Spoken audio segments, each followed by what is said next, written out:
اور یہ ان کے لیے ایک دائمی آئین ہو جو ناپاکی دور کرنے کے پانی کو لے کر چھڑکے، وہ اپنے کپڑے دھوئے، اور جو کوئی ناپاکی دور کرنے کے پانی کو چھوئے وہ بھی شام تک ناپاک رہے گا، اور جس کسی چیز کو وہ ناپاک آدمی چھوئے وہ چیز ناپاک ٹھہرے گی، اور جو کوئی اس چیز کو چھو لے وہ بھی شام تک ناپاک رہے گا۔ گنتی 20واں باب۔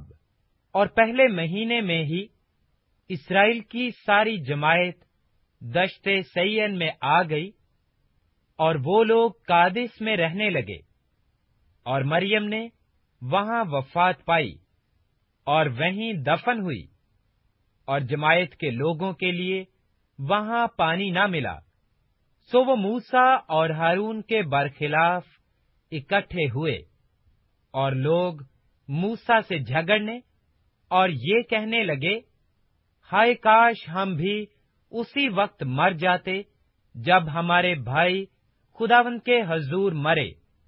تم خداوند کی جماعت کو اس دشت میں کیوں لے آئے ہو کہ ہم بھی اور ہمارے جانور بھی یہاں مریں؟ اور تم نے کیوں ہم کو مصر سے نکال کر اس بری جگہ پہنچایا ہے؟ یہ تو بونے کی اور انجیروں اور تاکوں اور اناروں کی جگہ نہیں ہے، بلکہ یہاں تو پینے کے لیے پانی تک میسر نہیں۔ اور موسیٰ اور ہارون جماعت کے پاس سے جا کر خیمہ اجتماع کے دروازہ پر اوندھے منہ گرے۔ تب خداوند کا جلال ان پر ظاہر ہوا، اور خداوند نے موسیٰ سے کہا کہ اس لاٹھی کو لے، اور تو اور تیرا بھائی ہارون تم دونوں جماعت کو اکٹھا کرو، اور ان کی آنکھوں کے سامنے اس چٹان سے کہو کہ وہ اپنا پانی دے، اور تو ان کے لیے چٹان ہی سے پانی نکالنا، یوں جماعت کو اور ان کے چوپایوں کو پلانا۔ چنانچہ موسیٰ نے خداوند کے حضور سے اسی کے حکم کے مطابق وہ لاٹھی لی، اور موسیٰ اور ہارون نے جماعت کو اس چٹان کے سامنے اکٹھا کیا، اور اس نے ان سے کہا، سنو اے باغیو، کیا ہم تمہارے لیے اس چٹان سے پانی نکالیں؟ تب موسیٰ نے اپنا ہاتھ اٹھایا اور اس چٹان پر دوبارہ لاٹھی ماری، اور کثرت سے پانی بہہ نکلا، اور جماعت نے اور ان کے چوپایوں نے پیا۔ پر موسیٰ اور ہارون سے خداوند نے کہا، چونکہ تم نے میرا یقین نہیں کیا کہ بنی اسرائیل کے سامنے میری تقدیس کرتے، اس لیے تم اس جماعت کو اس ملک میں جو میں نے ان کو دیا ہے نہیں پہنچانے پاؤ گے۔ مریبہ کا چشمہ یہی ہے، کیونکہ بنی اسرائیل نے خداوند سے جھگڑا کیا اور وہ ان کے درمیان قدوس ثابت ہوا۔ اور موسیٰ نے کادش سے ادوم کے بادشاہ کے پاس ایلچی روانہ کیے اور کہلا بھیجا کہ تیرا بھائی اسرائیل یہ عرض کرتا ہے کہ تو ہماری سب مصیبتوں سے جو ہم پر آئی واقف ہیں، کہ ہمارے باپ دادا مصر میں گئے اور ہم بہت مدت تک مصر میں رہے، اور مصریوں نے ہم سے اور ہمارے باپ دادا سے برا برتاؤ کیا، اور جب ہم نے خداوند سے فریاد کی تو اس نے ہماری سنی، اور ایک فرشتہ کو بھیج کر ہم کو مصر سے نکال لے آیا ہے، اور اب ہم کادش شہر میں ہیں جو تیری سرحد کے آخر میں واقع ہے، سو ہم کو اپنے ملک میں سے ہو کر جانے کی اجازت دے۔ ہم کھیتوں اور پاکستانوں میں سے ہو کر نہیں گزریں گے اور نہ کنوؤں کا پانی پیئیں گے۔ ہم شاہراہ پر چل کر جائیں گے اور داہنے یا بائیں ہاتھ نہیں مڑیں گے جب تک تیری سرحد سے باہر نکل نہ جائیں۔ پر شاہ ادوم نے کہلا بھیجا کہ تو میرے ملک سے ہو کر جانے نہیں پائے گا، ورنہ میں تلوار لے کر تیرا مقابلہ کروں گا۔ بنی اسرائیل نے اسے پھر کہلا بھیجا کہ ہم سڑک ہی سڑک جائیں گے، اور اگر ہم یا ہمارے چوپائے تیرا پانی بھی پئیں تو اس کا دام دیں گے۔ ہم کو اور کچھ نہیں چاہیے سوائے اس کے کہ ہم کو پاؤں پاؤں چل کر نکل جانے دے۔ پر اس نے کہا کہ تو ہرگز نکلنے نہیں پائے گا۔ اور ادوم اس کے مقابلہ کے لیے بہت سے آدمی اور ہتھیار لے کر نکل آیا۔ یوں ادوم نے اسرائیل کو اپنی حدود سے گزرنے کا راستہ دینے سے انکار کیا، اس لیے اسرائیل اس کی طرف سے مڑ گیا، اور بنی اسرائیل کی ساری جماعت قادس سے روانہ ہو کر کوہ ہور پہنچی۔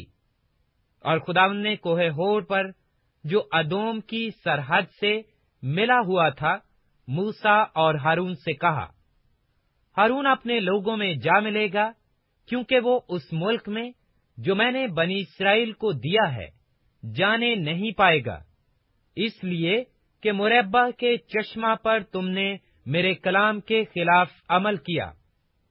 سو تو ہارون اور اس کے بیٹے الیعزر کو اپنے ساتھ لے کر کوہ ہور کے اوپر آ جا، اور ہارون کے لباس کو اتار کر اس کے بیٹے الیعزر کو پہنا دینا، کیونکہ ہارون وہیں وفات پا کر اپنے لوگوں میں جا ملے گا۔ اور موسیٰ نے خداوند کے حکم کے مطابق عمل کیا، اور وہ ساری جماعت کی آنکھوں کے سامنے کوہ ہور پر چڑھ گیا۔ اور موسیٰ نے ہارون کے لباس کو اتار کر اس کے بیٹے الیعزر کو پہنا دیا، اور ہارون نے وہیں پہاڑ کی چوٹی پر رحلت کی۔ تب موسیٰ اور الیعزر پہاڑ پر سے اتر آئے۔ جب جماعت نے دیکھا کہ ہارون نے وفات پائی تو اسرائیل کے سارے گھرانے کے لوگ ہارون پر 30 دن تک ماتم کرتے رہے۔ گنتی 21واں باب۔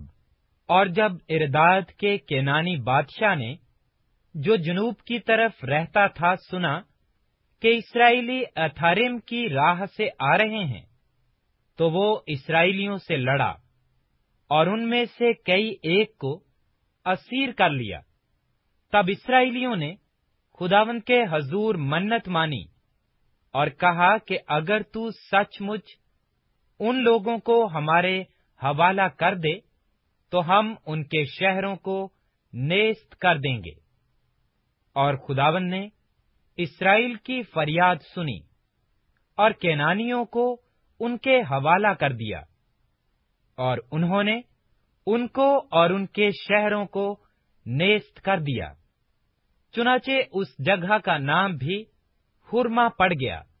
پھر انہوں نے کوہ ہور سے روانہ ہو کر بحیرے کلزم کا راستہ لیا، تاکہ ملک ادوم کے باہر باہر گھوم کر جائیں، لیکن ان لوگوں کی جان اس راستہ سے عاجز آ گئی، اور لوگ خدا کی اور موسیٰ کی شکایت کر کے کہنے لگے کہ تم کیوں ہم کو مصر سے بیابان میں مرنے کے لیے لے آئے؟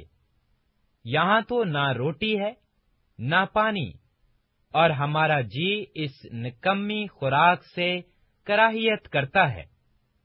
تب خداوند نے ان لوگوں میں جلانے والے سانپ بھیجے، انہوں نے لوگوں کو کاٹا اور بہت سے اسرائیلی مر گئے۔ تب وہ لوگ موسیٰ کے پاس آ کر کہنے لگے کہ ہم نے گناہ کیا، کیونکہ ہم نے خداوند کی اور تیری شکایت کی۔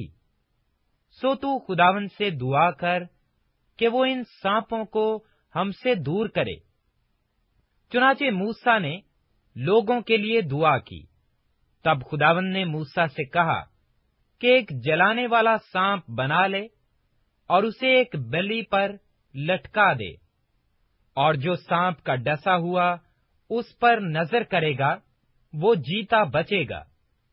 چنانچہ موسیٰ نے پیتل کا ایک سانپ بنوا کر اسے بلی پر لٹکا دیا، اور ایسا ہوا کہ جس جس سانپ کے ڈسے ہوئے آدمی نے اس پیتل کے سانپ پر نگاہ کی وہ جیتا بچ گیا، اور بنی اسرائیل نے وہاں سے کوچ کیا اور آوبوت میں آ کر ڈیرے ڈالے۔ پھر آوبوت سے کوچ کیا اور ایے ابریم میں جو مشرق کی طرف مواب کے سامنے کے بیابان میں واقع ہے ڈیرے ڈالے، اور وہاں سے کوچ کر کے وادی زرد میں ڈیرے ڈالے۔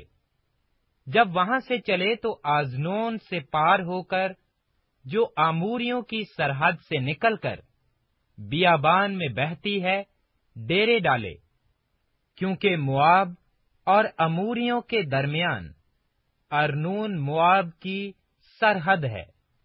اسی سبب سے خداوند کے جنگ نامہ میں یوں لکھا ہے، واہیب جو صوفا میں ہے اور ارنون کے نالے اور ان نالوں کی ڈھلان جو آر شہر تک جاتا ہے اور مواب کی سرحد سے متصل ہے۔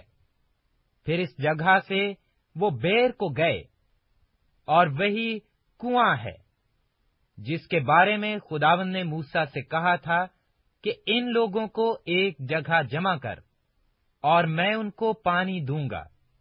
تب اسرائیل نے یہ گیت گایا، اے کنویں تو ابل آ، تم اس کنویں کی تعریف گاؤ۔ یہ وہی کنواں ہے جسے رئیسوں نے بنایا اور قوم کے امیروں نے اپنے عصا اور لاٹھیوں سے کھودا۔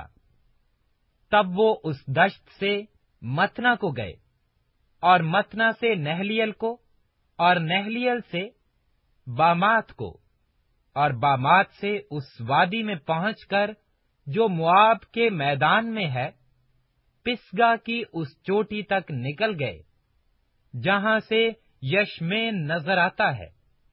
اور اسرائیلیوں نے اموریوں کے بادشاہ سیہون کے پاس ایلچی روانہ کیے اور یہ کہلا بھیجا کہ ہم کو اپنے ملک سے گزر جانے دے، ہم کھیتیوں اور انگور کے باغوں میں نہیں گھسیں گے اور نہ کنووں کا پانی پئیں گے، بلکہ شاہراہ سے سیدھے چلے جائیں گے جب تک تیری حد کے باہر نہ ہو جائیں۔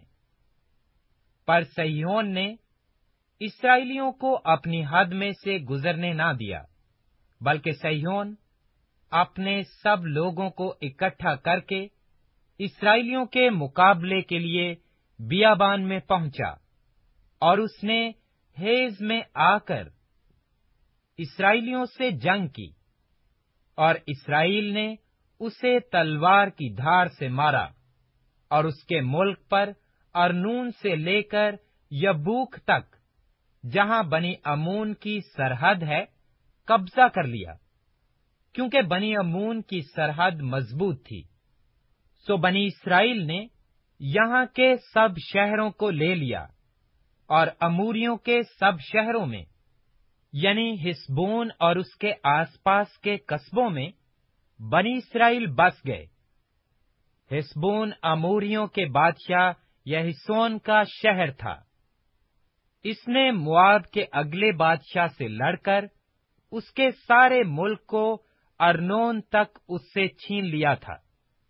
اسی سبب سے مثل کہنے والوں کی یہ کہاوت ہے کہ ہسبون میں آؤ، تاکہ صہیون کا شہر بنایا اور مضبوط کیا جائے، کیونکہ ہسبون سے آگ نکلی، صہیون کے شہر سے شعلہ برآمد ہوا۔ اس نے مواب کے آر شہر کو اور ارنون کے اونچے مقامات کے سرداروں کو بھسم کر دیا۔ اے مواب، تجھ پر نوحہ ہے، اے کموس کے ماننے والو، تم ہلاک ہوئے۔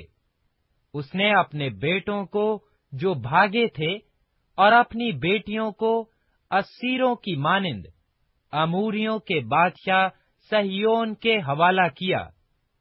ہم نے ان پر تیر چلائے جو ہسبون دیبون تک تباہ ہو گئے، بلکہ ہم نے نفع تک سب کچھ اجاڑ دیا، وہ نفع جو میدابا سے متصل ہے۔ پس بنی اسرائیل اموریوں کے ملک میں رہنے لگے، اور موسیٰ نے یائزر کی جاسوسی کرائی۔ پھر انہوں نے اس کے گاؤں لے لیے اور اموریوں کو جو وہاں تھے نکال دیا، اور وہ گھوم کر بسن کے راستہ سے آگے کو بڑھے، اور بسن کا بادشاہ اوج اپنے سارے لشکر کو لے کر نکلا تاکہ ادرئی میں ان سے جنگ کرے۔ اور خداوند نے موسیٰ سے کہا، اس سے مت ڈر، کیونکہ میں نے اسے اور اس کے سارے لشکر کو اور اس کے ملک کو تیرے حوالہ کر دیا ہے۔ سو جیسا تو نے اموریوں کے بادشاہ سیہون کے ساتھ جو ہبسون میں رہتا تھا کیا ہے، ویسا ہی اس کے ساتھ بھی کرنا۔ چنانچہ انہوں نے اس کو اور اس کے بیٹوں اور سب لوگوں کو یہاں تک مارا کہ اس کا کوئی باقی نہ رہا، اور اس کے ملک کو اپنے قبضہ میں کر لیا۔ گنتی 22واں باب۔ پھر بنی اسرائیل نے کوچ کیا اور دریائے یردن کے پار مواب کے میدانوں میں یرہو کے مقابل خیمے کھڑے کیے، اور جو کچھ بنی اسرائیل نے اموریوں کے ساتھ کیا تھا وہ سب بلک بن صفور نے دیکھا تھا۔ اسی لیے موابیوں کو ان لوگوں سے بڑا خوف آیا، کیونکہ یہ بہت سے تھے، غرض موابی بنی اسرائیل کے سبب سے پریشان ہوئے۔ سو موابیوں نے مدیانی بزرگوں سے کہا کہ جو کچھ ہمارے آس پاس ہے اسے یہ انبوا ایسا چٹ کر جائے گا جیسے بیل میدان کی گھاس کو چٹ کر جاتا ہے۔ اس وقت بلک بن صفور موابیوں کا بادشاہ تھا۔ سو اس نے بور کے بیٹے بلام کے پاس فتور کو، جو بڑے دریا کے کنارے اس کی قوم کے لوگوں کا ملک تھا، قاصد روانہ کیے کہ اسے بلا لائیں، اور یہ کہلا بھیجا، دیکھ، ایک قوم مصر سے نکل کر آئی ہے، ان سے زمین کی سطح چھپ گئی ہے، اب وہ میرے مقابل ہی آ کر جم گئے ہیں۔ سو اب تو آ کر میری خاطر ان لوگوں پر لعنت کر، کیونکہ یہ مجھ سے بہت قوی ہیں۔ پھر ممکن ہے کہ میں غالب آؤں اور ہم سب ان کو مار کر اس ملک سے نکال دیں، کیونکہ یہ میں جانتا ہوں کہ جسے تو برکت دیتا ہے اسے برکت ملتی ہے، اور جس پر تو لعنت کرتا ہے وہ ملعون ہوتا ہے۔ سو مواب کے بزرگ اور مدیان کے بزرگ فال کھولنے کا انعام ساتھ لے کر روانہ ہوئے، اور بلام کے پاس پہنچے اور بلک کا پیغام اسے دیا۔ اس نے ان سے کہا کہ آج رات تم یہیں ٹھہرو، اور جو کچھ خداوند مجھ سے کہے گا اس کے مطابق میں تم کو جواب دوں گا۔ چنانچہ مواب کے عمرہ بلام کے ساتھ ٹھہر گئے، اور خدا نے بلام کے پاس آ کر کہا، تیرے ہاں یہ کون آدمی ہیں؟ بلام نے خدا سے کہا کہ مواب کے بادشاہ بلک بن صفور نے میرے پاس کہلا بھیجا ہے کہ جو قوم مصر سے نکل کر آئی ہے اس سے زمین کی سطح چھپ گئی ہے، سو تو اب آ کر میری خاطر ان پر لعنت کر، پھر ممکن ہے کہ میں ان سے لڑ سکوں اور ان کو نکال دوں۔ خدا نے بلام سے کہا، تو ان کے ساتھ مت جانا، تو ان لوگوں پر لعنت نہ کرنا، اس لیے کہ وہ مبارک ہیں۔ بلام نے صبح کو اٹھ کر بلک کے عمرہ سے کہا، تم اپنے ملک کو لوٹ جاؤ، کیونکہ خداوند مجھے تمہارے ساتھ جانے کی اجازت نہیں دیتا۔ اور مواب کے عمرہ چلے گئے اور جا کر بلک سے کہا کہ بلام ہمارے ساتھ آنے سے انکار کرتا ہے۔ تب دوسری دفعہ بلک نے اور عمرہ کو بھیجا، جو پہلوں سے بڑھ کر معزز اور شمار میں بھی زیادہ تھے۔ انہوں نے بلام کے پاس جا کر اس سے کہا، بلک بن صفور نے یوں کہا ہے کہ میرے پاس آنے میں تیرے لیے کوئی رکاوٹ نہ ہو، کیونکہ میں نہایت عالی منصب پر تجھے ممتاز کروں گا، اور جو کچھ تو مجھ سے کہے گا میں وہی کروں گا۔ سو تو آ جا اور میری خاطر ان لوگوں پر لعنت کر۔ بلام نے بلک کے خادموں کو جواب دیا، اگر بلک اپنا گھر بھی چاندی اور سونے سے بھر کر مجھے دے